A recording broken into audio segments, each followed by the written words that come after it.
राम राम सा।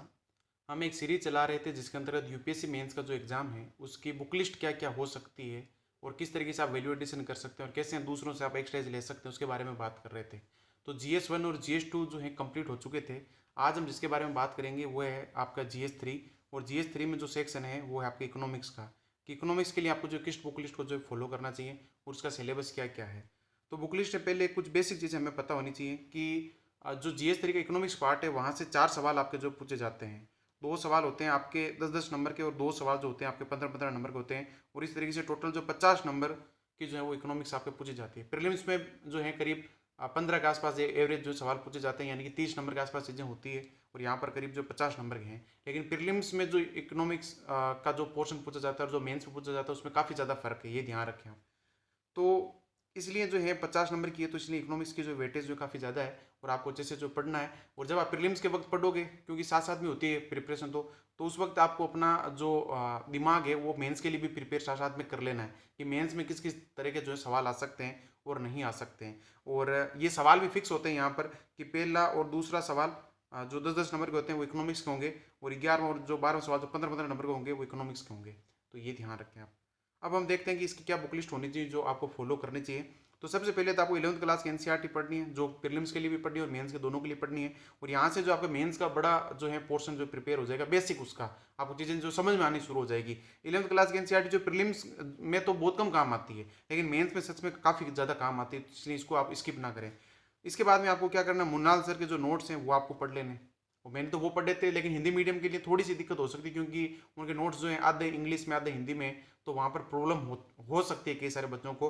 तो आप उनकी जगह किसी हिंदी मीडियम के जो टीचर हैं उनके आप नोट्स देख सकते हैं, है ना। तो जैसे कि रामेश्वर सर है एक साइड, उनके आप देख सकते हैं। लेकिन अगर वो आपको सही नहीं लगे तो मैं यहाँ पर दो और टीचर हैं जिनको रिकमेंड करूँगा आपको। एक है आपके सिविन चौधरी, एक है विजन आईएएस के जो मेंस के नोट्स हैं वो उनको आप देख सकते हैं। मान लीजिए आप मुन्नाल सर के जो नोट्स आपको समझ में नहीं आ रहे, मतलब और लगता है कि बहुत ज़्यादा बड़े हैं, तो आप इनमें से दो में से किसी के आप नोट्स देख सकते हैं। सिविन चौधरी, इनके भी अब शायद हिंदी मीडियम में नोट्स आने लगे हैं, और एक है विजन एस के मेंस नोट्स। और कोई भी चीज़ अगर आपको समझ में नहीं आती तो आप सिविन चौधरी इनके आप वीडियो देख सकते हो या फिर किसी और के वीडियो देख सकते हो।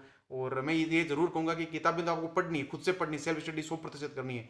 लेकिन जहाँ कहीं पर भी आपको चीज़ समझ में नहीं आती वहाँ पर आपको वीडियो लेक्चर की हेल्प लेनी चाहिए, क्योंकि हम फालतू में जो है कई बार जो है वक्त अपना बहुत ज़्यादा जो है वो खराब कर देते हैं चीज़ों को जो है खुद से समझने के कारण। तो इसलिए समझना खुद से ही है, लेकिन जहाँ पर समझने के बाद भी समझ में नहीं आई चीज़ें वहाँ पर दूसरे की हेल्प लेनी है। तो ये तो आपके निश्चित सीक्वेंस होगा कि एनसीईआरटी पढ़ ली और मुन्ना सर के नोट्स आपने जो है वो देख लिए या फिर किसी और के देख लिए। इसके साथ साथ आपको समांतर रूप से चीज़ें करनी है जो आप बाकी सब्जेक्ट के लिए भी करोगे। जैसे कि एक न्यूज़पेपर है और एक विजन है, इसकी मैगजीन है, ये तो 100% आपको करनी है। और इकोनॉमिक्स का पार्ट जो है वो करंट से डोमिनेट होकर आता है, आपको पता है ना। कुछ स्टैटिक पार्ट भी रहता है उसमें, बजट का भी पूछ लेते हैं कभी कभी जो आपके कि बजट के क्या क्या पार्ट वगैरह हैं। लेकिन नॉर्मली जो है वो करंट का जो हिस्सा होगा वो डोमिनेट करेगा। इसलिए अगर आप न्यूज़पेपर और विजन है इसकी मैगजीन को ढंग से पढ़ते हो ना, तो आप बहुत बड़ा पार्ट जो है कवर कर लोगे। भले ही आपने जो मुनाल सर के नोट्स भी एक बार स्किप कर दिया ना, तो भी ये जो दो हिस्से होंगे आपके काफ़ी हिस्से को पार्ट को जो है कवर करवा देंगे। लेकिन छोड़ना नहीं है, ये आप ध्यान रखें, क्योंकि जैसे कि बजट से सवाल पूछ लिया था उन्होंने कि बजट के क्या क्या हिस्से होते हैं। अब अगर मुनाल सर के आपने नोट्स नहीं पढ़ रखे हैं, किसी और टीचर के नोट्स नहीं पढ़ रखे, तो ये बजट के पार्ट आप भूल जाओगे, क्योंकि वो यहाँ पर न्यूज़पेपर में या विजन की मैगजीन में थोड़ी कवर होंगे, हर जगह नहीं हो सकते। इसलिए स्टैटिक जो पार्ट था प्रीलिम्स का वो भी आपको साथ साथ में जो है कवर करते चलते जाना है। लेकिन न्यूज़पेपर और विजन एज की मैगजीन वो हिस्सा बनेगी जो आपको वैल्यू एडिशन को और ज़्यादा बेहतर बना देगी, ये ध्यान रखें आप। और साथ साथ में आपको बजट और इकोनॉमिक सर्वे पढ़ना चाहिए। बजट और इकोनॉमिक सर्वे आपको जो है विजन एज का जो एक वो समरी निकालती है, वो समरी आपको पढ़ लेनी चाहिए वहाँ से। जैसे बजट और इकोनॉमिक सर्वे तो आप प्रीलिम्स के लिए पढ़ोगे ही पढ़ोगे, तो जब आप प्रीलिम्स के लिए पढ़ रहे हो तो उसी वक्त जो है मेंस का डेटा वगैरह आप निकाल लें साथ साथ में, कि मेंस में मैं ये चीज़ यूज़ कर सकता हूँ और ये चीज़ नहीं यूज़ कर सकता हूँ। और मान लीजिए उस वक्त आपके पास टाइम नहीं है नोट्स बनाने के, क्योंकि प्रीलिम्स का तो बहुत ज़्यादा डर रहता है बच्चों को, तो आप सिर्फ कुछ ऐसा साइन लगा सकते हैं कि एम का, कि ये चीज़ जो है मेंस में काम आएगी, तो उस वक्त आप मेंस के टाइम जो है नोट्स बना लेना। लेकिन चीज़ें करना जरूर आप, है ना, बजट और इकोनॉमिक सर्वे को स्किप मत करना। तो ये आपके बुक लिस्ट कंप्लीट होती है। अब अगर मैं सिलेबस वाइज बताऊँ, है ना, सिलेबस की तरफ अगर बढ़ें कि इसका सिलेबस क्या है, क्योंकि दरअसल शुरुआत में जो स्टूडेंट पढ़ते हैं उन्हें तो यही पता नहीं होता कि इकोनॉमिक्स का सिलेबस क्या है। प्रीलिम्स का तो अलग है, मेंस का वो थोड़ा सा, मेंस का जो सिलेबस की नेचर अलग है, ये आपको ध्यान रखना है। और मेंस की नेचर ऐसी है कि आप सेल्फ स्टडी के थ्रू कर सकते हैं, प्रीलिम्स में ऐसा नहीं है। प्रीलिम्स में आपको किसी टीचर की हेल्प लेनी पड़ती है, लेकिन मेंस में अगर चीज़ें आप ढंग से समझ सकते हैं तो आसानी से हो सकता है खुद से। तो इसमें आपको देखो, सबसे पहले आपको देखना है कि इकोनॉमिक्स का कौन सा पार्ट है।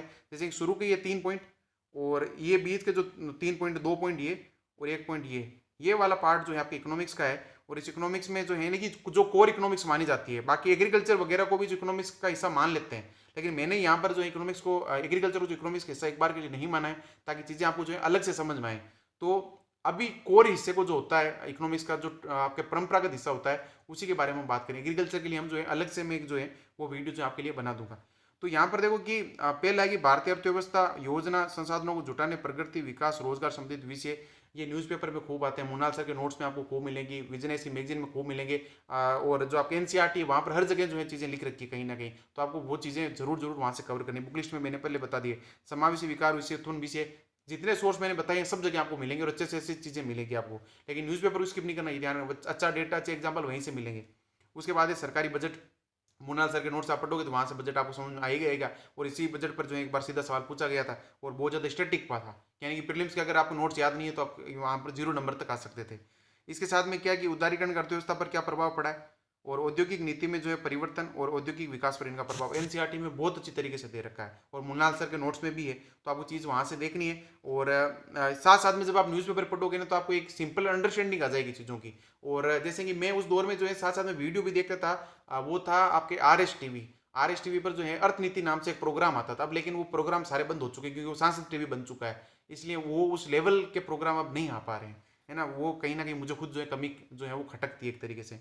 इसके साथ आप जो है बुनियादी ढांचा, तो जैसे ऊर्जा, बंदरगाह, सड़क, विमानपत्तन, रेलवे आदि, ये सब कुछ आपको मिलेगा जो मैंने अभी सोर्स बताए हैं आपको। 11वीं क्लास एनसीईआरटी हो, चाहे मृणाल सर के नोट्स हो, चाहे न्यूज़पेपर हो, चाहे विजन एज की मैगजीन हो, ये वहाँ पर मिलेगी। और निवेश मॉडल मृणाल सर के नोट्स में है, प्लस आपको विजन एज के जो मेंस के वैल्यू एडिशन पार्ट होता है उसमें आपको ये सब चीज़ें मिल जाएगी। तो यहाँ से आपको बिल्कुल भी जो है डरने की जरूरत नहीं है। ये जो कोर इकोनॉमिक्स है उसका ये हिस्सा है।